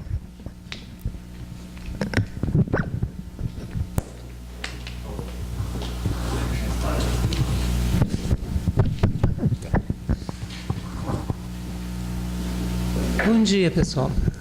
Coisa pouca, é só para abrir algum debate. Bom dia, doutora Maitê, obrigada pela apresentação e pela demonstração de muita apropriação no tema, tá? Parabéns. Eu sempre desconfio muito dessas questões de estatísticas e nos causou logo um pouco de estranhamento naquela parte da valorização, né? Se o nosso trabalho é valorizado por diretor, enfim, de vara ou não. E eu não sei, realmente eu fui apenas uma respondente, né? Alguém que respondeu a pesquisa, mas não participou da elaboração dos questionamentos. Então eu gostaria de saber, ou talvez até de colaborar, se essa pesquisa em relação ao oficial de justiça, ela está estratificada em termos de tribunal, em termos de oficiais que trabalham em vara e oficiais que trabalham em centrais de mandado, né, de mandados.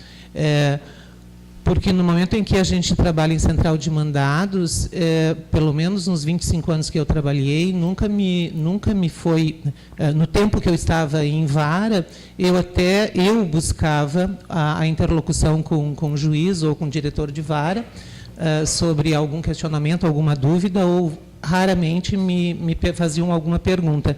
Mas quando se vai para uma central, isso pulveriza de uma tal maneira, isso despersonaliza essa relação com a administração, enfim, com o juiz, e eu não me recordo desse tipo nem de questionamento para a vara, ou muito raro, e inexistente em termos de retorno de valorização. Isso comigo realmente não aconteceu.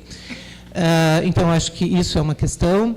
Também nós temos a questão de oficiais de justiça em tribunais. O TRF, nós temos lá 4 ou 5 colegas, eu acho que ainda 5, muitos estão em vias de aposentar, mas o TRF houve um pleito da associação, repetido, inclusive, de que nós trouxéssemos os oficiais de justiça do tribunal para dentro da central de mandados de Porto Alegre. Nós trabalhamos nos prédios contíguos, né? Trouxéssemos por conta dessa redução. Nós éramos 82 oficiais de justiça poucos anos atrás, e agora nós estamos em 57 ou 58, e o tribunal não aceitou o nosso pedido, e não tivemos esse reforço dos 5 colegas, e a gente sabe que o trabalho deles é diferenciado do nosso. Então, uma pesquisa também se poderia fazer essa estratificação, eu acho que até em algum momento foi feita. E a estatística, só para um último comentário, a estatística também é uma coisa muito, e todo mundo sabe que ela tem as suas distorções, e me chamou a atenção, e acho que aos colegas também, em relação à justiça militar. Né? Nós temos pouquíssimos oficiais de justiça na justiça militar, e a estrutura também numérica daqueles que trabalham na justiça militar é muito diferenciada da justiça federal e da justiça do trabalho. Então, se na justiça militar, no município onde nós temos um oficial de justiça ou 2, Se 2 responderem que eles já foram assediados, ou que eles já foram elogiados, ou que não foram reconhecidos, nós teremos 100%. O que não se consegue chegar numa central de 58, 60 colegas. Então, essas distorções na estatística sempre me preocupam. E, de novo, eu vou... agora, não sou porta-voz da minha colega Clarice, mas eu acho sempre adequado a gente dizer de pesquisas e pesquisas. A gente realmente precisa das pesquisas para ter esse substrato técnico para poder avançar nas demandas. Mas a gente está precisando saber ou conduzir também, direcionar a solução desse questionamento. Eu volto a falar que aqui eu estou representando a SOJAF, que tem esse contato com esse segmento, acredito que até mais próximo do que o Sintrajuf, que tem que trabalhar com toda a categoria, né? Mas nós temos lá 330 associados, então chega, acredito eu, que muito rapidamente para nós, até por meio de telefone, enfim, reclamações dessa natureza, assalto, assédio sexual, não só o assédio moral, mas o assédio sexual que, em geral, nós, mulheres, passamos, quando temos que fazer uma condução coercitiva com um cidadão dentro do nosso veículo, né? Eu já passei por um assédio sexual assim, na época em que eu ainda tinha meus encantos da juventude, e a administração não tomou a menor atitude em relação a isso e continua achando que nós temos que conduzir coercitivamente dentro do nosso veículo uma testemunha, um réu, coisa parecida. E aí a associação sempre orienta, registrem isso como um acidente de trabalho, façam isso na sua ficha laboral, para que a gente tenha esses elementos. Então, até peço aos colegas que, mesmo aquilo que vocês pensem que é cotidiano da vida e que a gente dribla bem, registrem isso, para que a gente tenha esses elementos. Tá? Mas, então, bom, eu não consigo ficar sem falar quando eu vejo o microfone. Muito obrigada. Mais alguém? Mais alguém inscrito? Eu estava inscrito antes.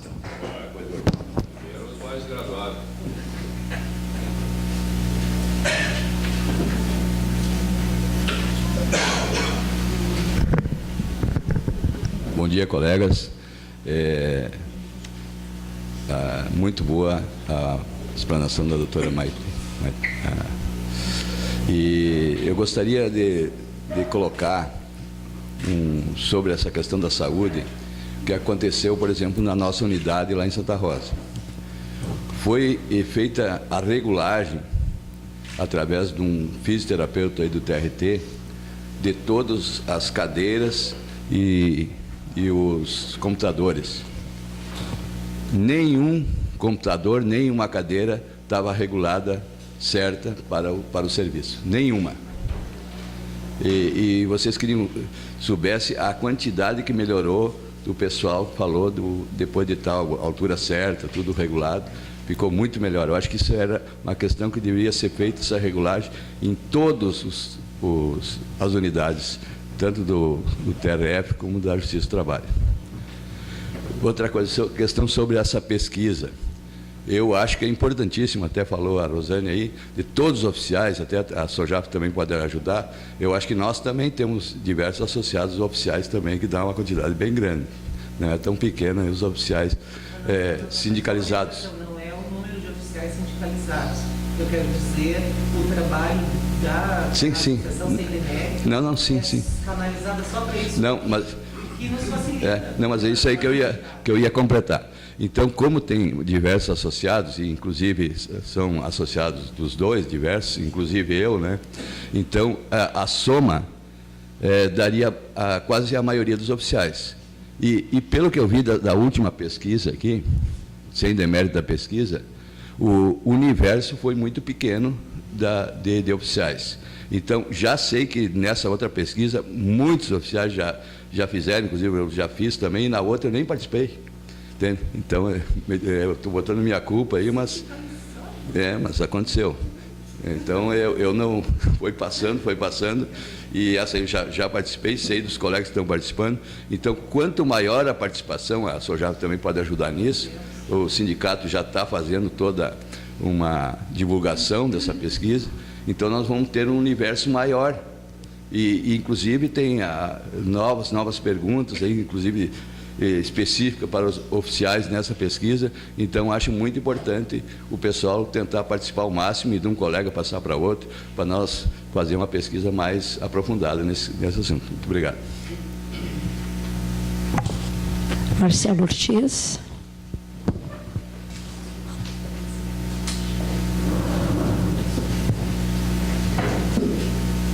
Bom dia, pessoal. Bom dia, mesa. Parabéns, doutora, pela palestra.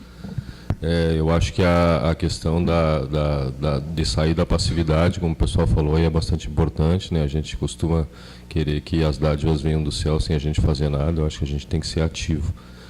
E concordo com os dois colegas que falaram nesse sentido. Queria falar de uma situação específica que ocorreu em Novo Hamburgo, quando eu trabalhava lá e era presidente da Sojave, num acidente de trabalho com uma colega, oficial de justiça, a Clélia, muitos devem conhecer. Ela teve seu carro furtado, né, durante o trabalho, e na época eu liguei para o TRT, para a seção de saúde do TRT, ou para tentar algum assessoramento nessa situação, e o TRT não tinha preparação nenhuma para atender esse tipo de situação.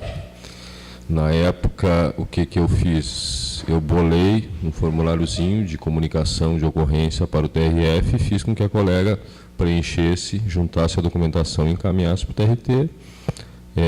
O que aconteceu foi o que a gente achava que ia acontecer, ou seja, nada, né? Então, eu pergunto o seguinte, né? Na esfera privada há, né, uma legislação e um documento formal que chama CAT, Comunicação de Acidente de Trabalho, que é feito nesse tipo de atuação. Na esfera pública do judiciário não existe esse tipo de coisa. Até onde eu tenho conhecimento. Então, eu queria perguntar se eu estou enganado, se existe alguma legislação, algum documento formal que pode ser usado para comunicar acidente de trabalho, e desde já sugerir, né, que o tribunal gestione que o sindicato gestione junto ao tribunal, para que crie, né, esse mecanismo e essa janela, né, algo que facilite esse tipo de comunicação, nem que seja um link dentro da intranet, para que a gente possa fazer essa comunicação. Não só desse caso extremo de roubo, mas como de ameaça que a gente sofre e outras situações que possam vir a ser documentadas e formalizadas para que sejam posteriormente usadas, né, para direcionar, né, as ações do tribunal em relação à segurança do nosso trabalho. Obrigado. Próximo inscrito, Rui. Depois a Lourdes.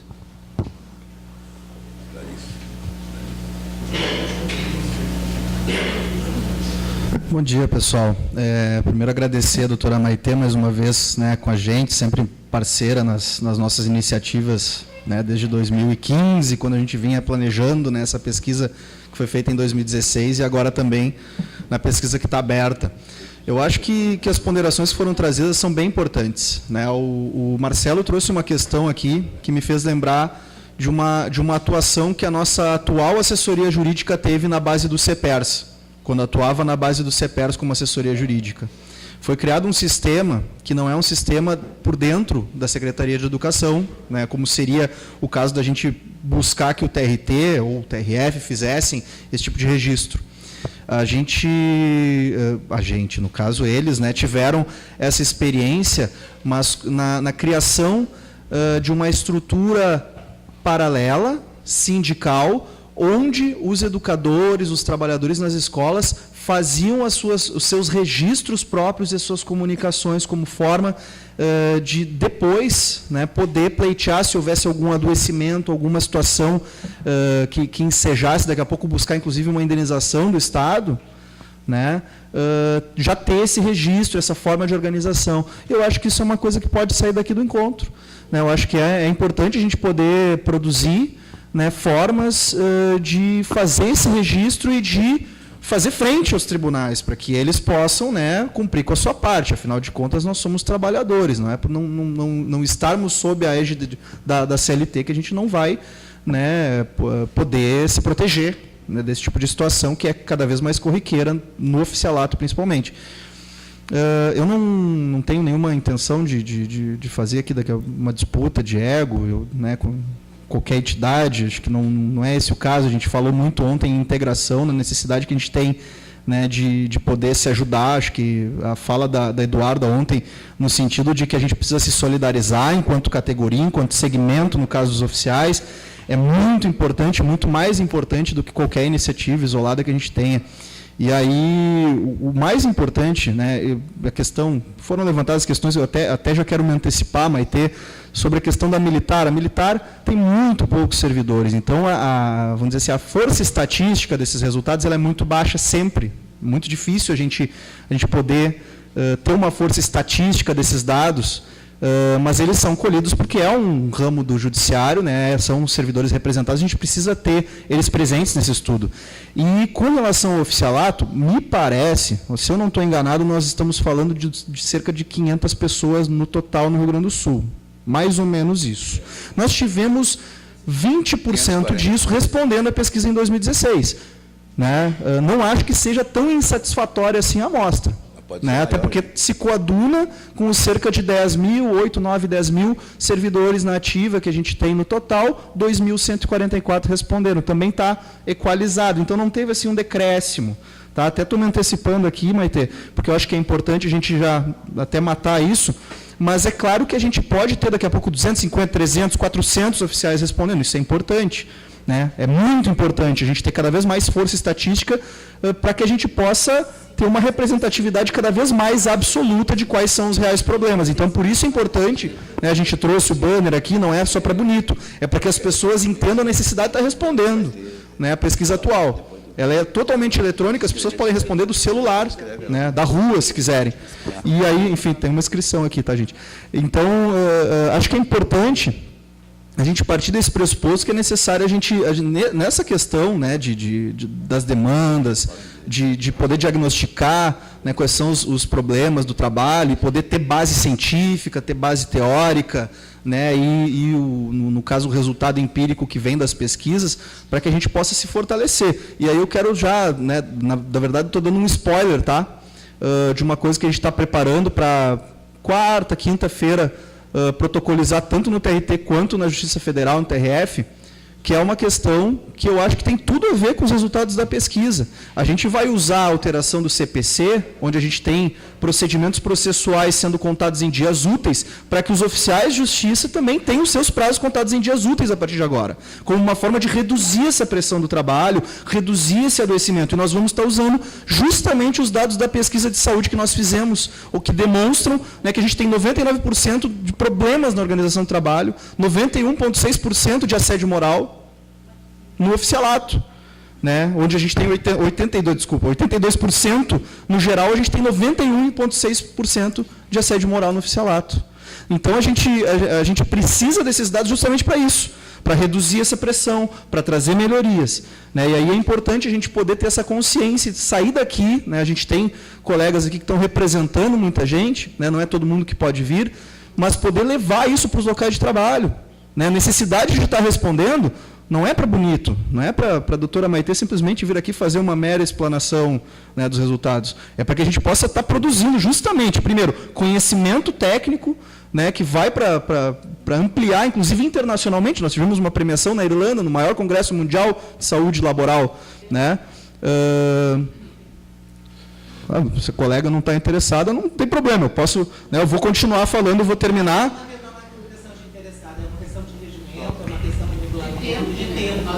Não, tranquilo. Me parece que mais pessoas extrapolaram o tempo. Se não tem interesse da direção do sindicato, especificamente em relação ao tema, poder falar e terminar a sua fala, eu acho isso uma tremenda falta de respeito, uma deselegância. Mas eu vou terminar minha fala independentemente disso, tá? Porque eu acho que é importante para o conjunto do oficialato. Não. Vamos seguinte, não vamos parar com... Acho uma deselegância. A questão paralela. E outra coisa, daí a inscrição, quando eu terminar a fala do Rui, termina a inscrição, porque a doutora Maitê precisa sair às 11h30, entendeu? Tá bom?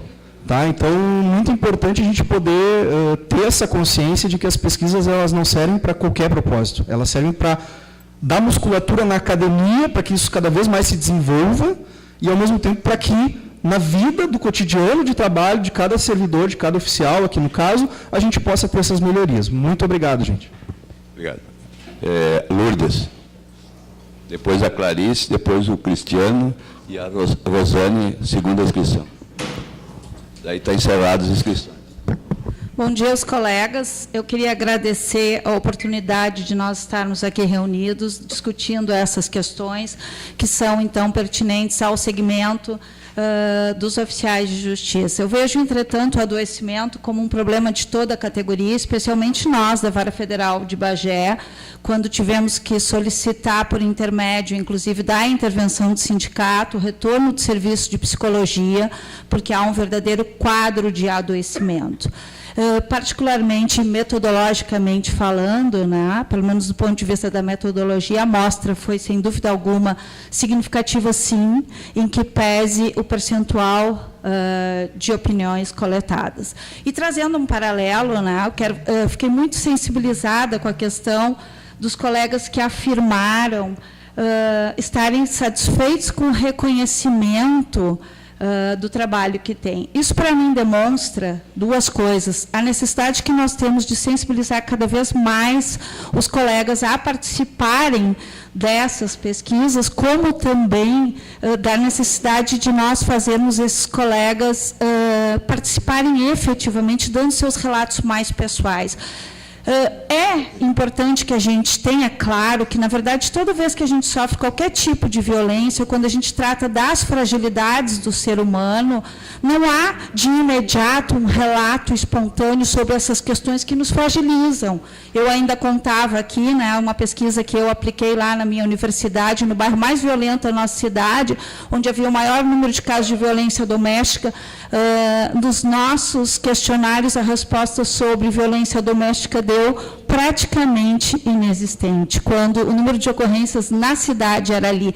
Então, nós precisamos sensibilizar os nossos colegas a participarem de forma franca, né? Quero também destacar a importância dessas pesquisas na medida em que o sindicato pôde, com os dados trazidos aqui, ir à nossa direção e trabalhar a questão dos 10 pontos que, então, foram sugeridos. Eu acho que a gente precisa continuar coletando esses dados e acho que essa pesquisa, para nós, é da maior relevância, não só para o encaminhamento das questões, como para a gente pensar essas questões do nosso cotidiano. Obrigado. Clarice, eu só vou fazer um controle agora. Nós só vou explicar por quê. Não foi feito, não estava sendo feito o controle de tempo. Mas a partir de agora, devido às 11h30 aqui. Rapidamente, já que eu não usei meus 3 minutos, só para falar para o Marcelo que na Justiça Federal aquele instrumento existe no sistema de recursos humanos na web. De registro dos acidentes de trabalho. Tá bom. Uma questão de ordem, quantas falas nós temos? Tem 3 falas. Então, eu sugiro, acho que sem prejuízo, embora o tempo seja 3, como não houve contagem, que haja uma tolerância com as outras falas também, dentro do lado, óbvio, para que haja uma equidade com as falas anteriores. Depende da doutora, por causa do horário. Tá. Eu gostaria de poder responder, de dar algum retorno. Não tem problema. Antes de sair. Mas o pessoal, então, tenta, pelo menos, cumprir o horário. Tenta cumprir o horário. Tá, obrigado. Pessoal, não tem, eu acho que até acho que esse assunto está tomando um tempo demais, embora ele seja importante. Nós tivemos ontem a palestra, hoje de novo, e eu acho que nós temos outros assuntos também para tratar bastante importantes. Inclusive porque esses dados aqui nós todos já conhecíamos. Eu acho que é um exagero trazer de novo os mesmos dados, da mesma pesquisa que nós já sabemos por materiais, muito bem feitos, inclusive, por matérias. Então, eu acho que está na medida, e é importante, eu sei que é importante. Agora, também coloco em dúvida alguns dados, até pela amostra, como foi colocado pela Rosane, e pergunto aquela questão específica de 56% dos oficiais falando das condições de trabalho. Eu quero saber quais são essas condições, tá? Se foi feita essa especificação, se são físicas, eu até diria que eu não concordo. E, volto a dizer, dados defasados, e 90% de assédio também, eu acho assim, talvez seja pela amostragem, né? Porque assédio para mim, e eu trabalho hoje na maior central da Justiça Federal, não existe assédio desse assédio que é colocado aqui, nem sexual, nem assédio moral, né? Existem outros problemas, né, de adoecimento e até mesmo, eu acho, pela falta de reconhecimento. Tá? Então, eu queria saber se essa interpretação dos dados passa por algum momento, por algum domínio oficial, ou até mesmo a elaboração das questões. Porque eu respondi à pesquisa e, gente, ela não é simples, ela não é fácil. Tem colegas que não vão ter paciência, eles não vão ter, tem questões mal formuladas, com todo respeito, mas, assim, para o oficial de justiça é difícil de colocar aquilo ali, porque a nossa situação é diferente do hospital, do pessoal de vara, tá?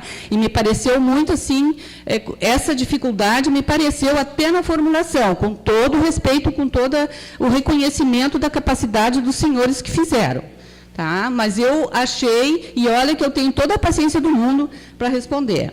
Então, acho que aí teve um problema. E com relação, assim, à participação agora de ASOJAF, sindicato, eu me julgo capaz de dizer que o sindicato, embora a sua atuação seja razoável para os oficiais de justiça, nós podemos ter um amparo melhor do sindicato. Tá? Não coloquem pessoa nenhuma, de nenhum colega, eu sei que estão ali para trabalhar para toda a categoria, mas tem questões nossas acontecendo e não estão sendo tratadas pelo sindicato. E nesse momento que eu acho que a SOJAF ela é mais focada, sem demérito de nenhum de vocês, mas eu já estive na frente da SOJAF e a SOJAF ela é voltada especificamente para os oficiais de justiça. Então, por isso que às vezes aparece mais o trabalho da SOJAF. Cristiano.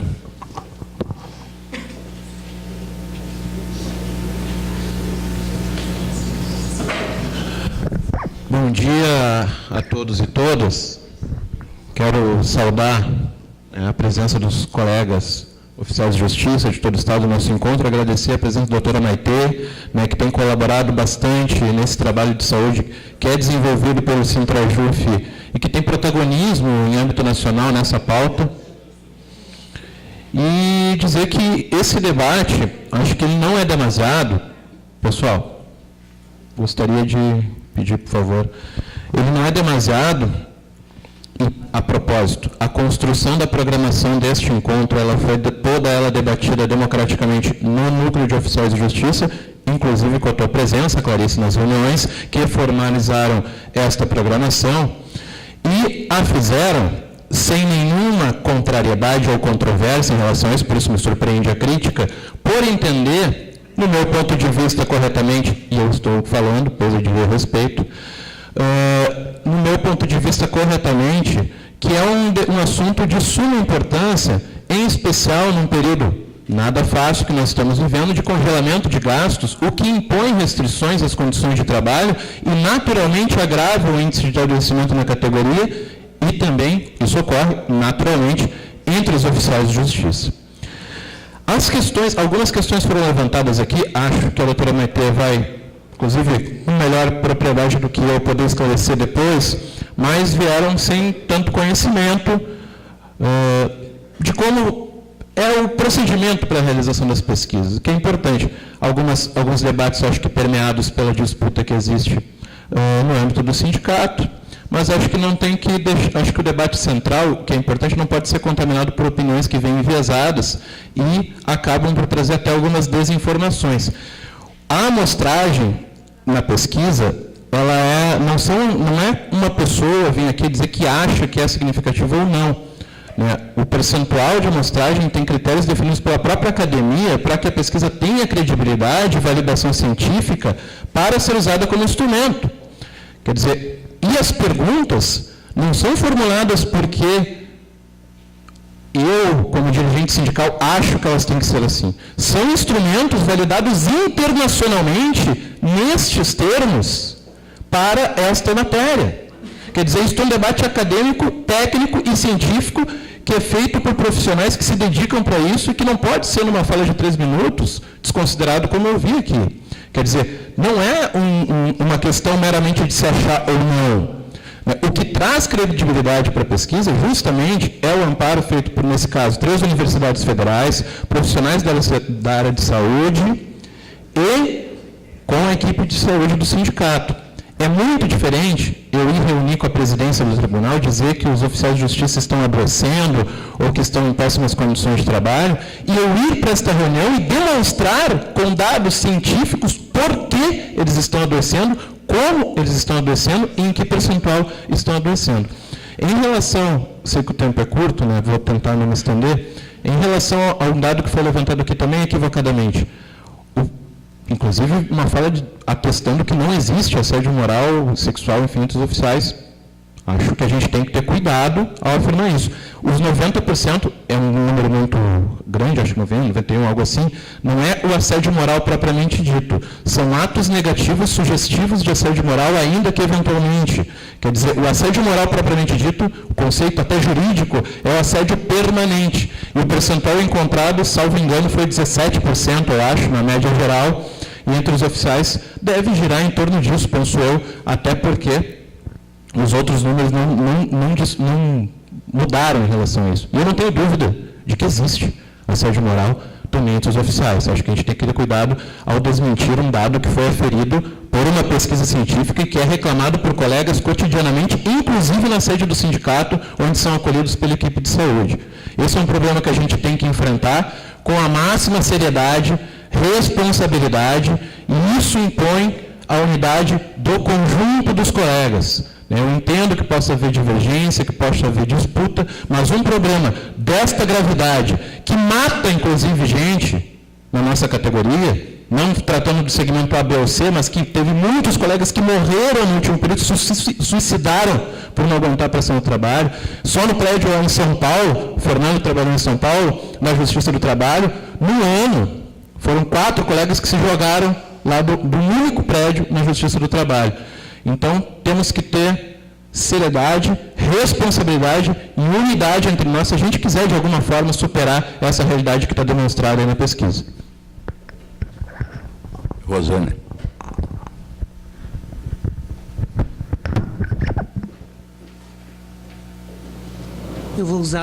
Eu vou usar só um minuto em respeito à doutora Maitê, que quer ter não a oportunidade, como o direito de fazer as suas considerações. Não gosto de maus entendidos, então eu só quero fazer uma observação. Longe estou eu de alguma disputa de ego. Tá? Então, eu respondo diretamente ao colega Rui, que se por acaso foi a minha intervenção que pareceu que o debate descambou para uma disputa de ego, eu te digo com certeza, Rui, que não foi da minha parte. Porque não há razão alguma para eu estar aqui, deslocada da minha residência, com 61 anos de idade, já aposentada, podendo estar comodamente vivendo a minha vida, e estar aqui para disputar ego, imagina, com um Sintrajuf do tamanho que é, inclusive. Tá? A minha fala foi, se nós podemos trabalhar num foco da nossa categoria, nós podemos ser bem aproveitados, inclusive pelo sindicato, obviamente. E também a questão de deselegância, né? Nós tivemos algumas falhas, do Sintrajuf, que poderiam parecer deselegâncias, com a associação, com a SOJAF, que até o CONOJAF, eu cheguei para o colega Hélio e comentei, Hélio, eu ouvi um zum de que a SOJAF teria um lugar nesse encontro do Sintrajuf, e até agora nós não temos nenhum comunicado por e-mail solicitando a participação da SOJAF e uma micro-reunião que fosse. Então, eu estou vindo aqui pela minha associação, não tendo sido formalmente convidada e nem contactada por telefone. Acho que, se nós vamos falar de deselegância, essa me pareceu ser. Mas, como o Sintrajuf é um ser tão grande, e como ele tem uma equipe tão boa de propaganda, talvez isso tenha acontecido por conta disso. E nem por isso nós deixamos de vir. Tá ok? Muito obrigada. Só completando, eu quero fazer uns esclarecimentos. Em primeiro lugar, assim, não sei se eu fui mal entendido ali, mas a questão, por exemplo, que eu acho que existiu nessa pesquisa dos oficiais um número significativo. Não quis dizer que não era um número significativo, porque, inclusive, em relação aos sindicalizados, na pesquisa de 2016, dá muito mais de 30%. Então, a amostragem, eu acho que existe uma amostragem muito boa. Tá? Eu acho que foi mal entendido. Eu ouvi uns colegas comentando aí que eu achei que era poucas, a amostragem é muito boa. Outra questão, por exemplo, a questão do convite ali, eu acho que, como a Regina estava lá e já tinha sido acertado com a Regina da Sojaf participar, daí nós achamos que a Regina já tinha repassado isso aí, que a Sojaf participava, inclusive ela estava na reunião, não na última, mas na penúltima, quando foi acertado. Desculpe aí se não houve um transtorno nesse ponto. Então, vamos passar agora para a doutora Maitê para responder os questionamentos. Bom, gente, eu peço desculpas, mas é que eu tenho um ônibus ao 12h30, então vou procurar dar conta dos comentários, né, e das perguntas. Agradeço todas as colocações de vocês. Bom, quanto à pesquisa, o que eu posso dizer? Quanto aos testes estatísticos que foram realizados e à amostragem. Certamente nós tivemos uma assessoria estatística da Universidade Federal de Ciências da Saúde, e nós tivemos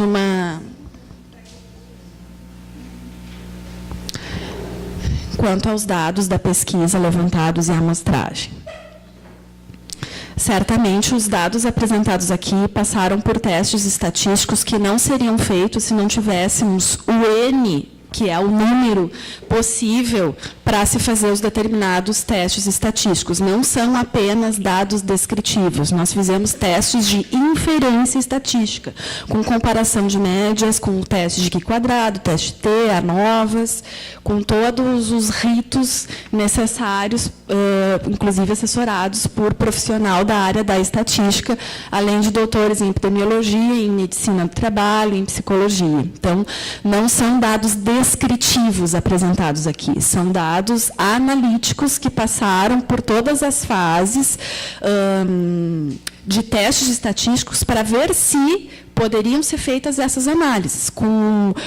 E para fazer essas análises, a gente tem que ter um mínimo de pessoas respondendo em cada um dos grupos a analisar e a comparar. Os dados apresentados aqui, estratificados, como está aqui, militar, trabalho eleitoral, são dos servidores em geral, não são dos oficiais de justiça.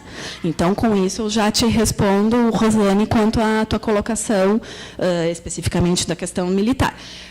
Podemos, se for do interesse, né, de vocês, estudar apenas os oficiais de justiça que responderam e ver como que está essa estratificação e os dados todos de saúde. Tá? Mas só para esclarecer que, tudo que foi apresentado aqui em termos de estratificação por órgão do judiciário foi dos servidores em geral, e não especificamente dos oficiais.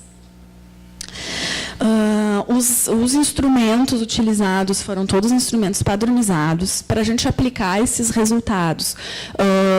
O Comitê de Ética em Pesquisa da Universidade Federal de Ciências da Saúde dá o seu aval, né, do ponto de vista da ética em pesquisa, da metodologia. Então, eu só estou querendo deixar bem claro isso, de que não é uma atividade assim, que possa ser colocado em questão ou em dúvida, tanto do ponto de vista teórico, como do ponto de vista metodológico e do ponto de vista da apresentação de resultados, porque, se assim fosse, nós não teríamos tido esses trabalhos aceitos em congressos nacionais, internacionais, e os artigos aceitos para publicação em periódicos científicos indexados. Isso não quer dizer que a pesquisa, esta ou qualquer outra, seja perfeita e dê conta da complexidade que é a realidade. Qualquer pesquisa é sempre uma aproximação com um objeto que a gente está querendo lançar à luz. E sempre há outras questões a se pensar, outras metodologias a complementar, né? Então, acho que isso sim é importante. E, nesse sentido, até gostaria de comentar que, em 2016, nós fizemos uma tentativa de muitos meses de fazer um estudo qualitativo apenas com o cargo dos oficiais de justiça, como estudo 2, como uma segunda etapa desse estudo. Mas, infelizmente, nós não conseguimos adesão de participantes. Nós oferecemos diversas datas em Porto Alegre para fazer um estudo de grupos focais com oficiais de justiça, divulgamos, e, se não me engano, até havia uma associação pela qual a gente divulgou. Talvez, Rosane, tenha sido com vocês e feito convites, mas ainda assim não tivemos sucesso. Enfim, se divulgou para os oficiais e não conseguimos. Mas eu reitero aqui nesse momento que esse tipo de estudo qualitativo, ele vem a ser muito importante. E não é porque ele não aconteceu em 2016 que a gente não possa pensar em retomar essa ideia. Porque o estudo qualitativo é justamente isso. Bom, o que há de específico nos oficiais de justiça, e não só nos oficiais de justiça, mas os oficiais de justiça da Justiça Federal, da Justiça do Trabalho, e o que a gente pode, a partir do sujeito coletivo, que é todos ali com necessidades comuns, da gente poder pensar juntos. Então, gostaria de colocar que estou à disposição de vocês para a gente pensar em algum tipo de ação nesse sentido, né, dos grupos focais ou de qualquer outra coisa que a gente pense que é importante para melhor entender essa realidade. Quanto à notificação, que bom saber que na Justiça Federal existe essa possibilidade da notificação, mas acho que é importante também vermos que, em termos de vigilância epidemiológica em saúde no estado do Rio Grande do Sul, há um órgão que se chama CEREST, Centro Estadual de Referência em Saúde do Trabalhador, que compila todas as informações de notificação de qualquer evento relacionado à saúde do trabalhador. E o CEREST, ou a Vigilância em Saúde do Estado, tem um formulário próprio de notificação. E talvez o Sintrajuf e as associações todas pudessem estudar um pouco mais isso, porque a vigilância em saúde do Estado diz respeito à população como um todo, independentemente de serem servidores, de serem trabalhadores seletistas. Então, acho que é um caminho também para se pensar nos registros, a Vigilância em Saúde do Rio Grande do Sul e o CEREST, Centro Estadual de Referência em Saúde do Trabalhador, porque, de fato, é muito importante ter todos esses eventos registrados. Bom, eu acho que o que eu gostaria de dizer realmente é isso, assim, só para ficarem tranquilos com relação à condução da pesquisa. Ela seguiu todos os preceitos teóricos, técnicos, metodológicos e éticos na sua condução. Ela é uma pesquisa por adesão. Ele não é uma pesquisa que vai por censo. São sorteados os oficiais tais, os analistas tais, por sorteio. Não. Ela é por conveniência, ela é uma amostra por conveniência. Participa quem quer, quem se sente à vontade e quem é voluntário a participar. Então, esse é um viés da pesquisa que a gente tem. Porém, para compensar esse viés de que participa aquele que se voluntaria, a gente equilibra com um número suficiente de respondentes para poder fazer os testes estatísticos. Tá? Então, basicamente, é isso. Vocês estão corretos em dizer que a pesquisa... Eu sei, vou avisar já. A pesquisa ela é uma etapa. Ela é necessária, mas ela não é suficiente. Então, a partir da pesquisa, o que dá para pensar? Né? E eu me coloco à disposição em outro momento para ajudar a pensar também com vocês. E, se acharem por bem da gente estratificar melhor os resultados coletados em relação aos oficiais, ou de mesmo pensar em outros estudos qualitativos derivados, eu me coloco à disposição de vocês. Obrigada e desculpa, realmente eu vou ter que pedir licença para sair. Obrigado, doutora Maitê. Obrigado pela presença. Gostaria de deixar um aviso aí, ó, quem não retirou os pertences do quarto é obrigatório até meio-dia. Estão pedindo aí, até meio-dia. E o seguinte, nós ia fazer o grupo de trabalho da Justiça do Trabalho Federal agora, daí resolvemos deixar para 1h da tarde, então vamos almoçar mais cedo, e daí já o pessoal da Justiça do Trabalho vai ser nessa sala ao lado, e da Justiça Federal, como é mais gente, aqui no salão, tá? Nessa sala ao lado da recepção. Tá bom? Então, daí, a partir da 1h, o pessoal reunir ali para nós agilizar, porque já atrasou esse ponto aí. Então, o pessoal acho que fica muito tarde, até o pessoal ali nos quartos e tal, então fica para 1h da tarde. Tá? Obrigado.